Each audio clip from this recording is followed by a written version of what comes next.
هل تعلم إن الببغاء حيوان قارد؟ يعني بياكل لحوم ونباتات. في البرية بيتغذى على الفاكهة، الزهور، البراعم، البذور، الحشرات والمكسرات. ومنقاره القوي بيساعده يفتح أقصى القشور عشان يوصل للبذور المفضلة عنده. أما لو عندك ببغاء أليف، لازم نظامه الغذائي يكون متنوع ومتوازن. البذور ربع الوجبة اليومية، لكن خفف من بذور عباد الشمس. المكسرات زي الجوز واللوز، بس بكميات صغيرة عشان الدهون. الفواكه موز، عنب، تفاح من غير البذور، مانجو وبرتقان. الخضروات جزر، بروكلي، بطاطا حلوة، وكمان ورقيات زي السبانخ والخس الروماني. البقوليات عدس، حمص، فاصوليا مليانة بروتين مفيد لعضلاته.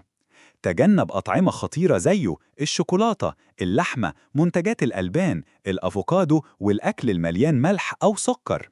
حافظ على أكل متوازن، هتضمن ببغاء صحي وسعيد. اشترك في القناة عشان توصلك معلومات أكتر عن الحيوانات وطرق العناية بيها.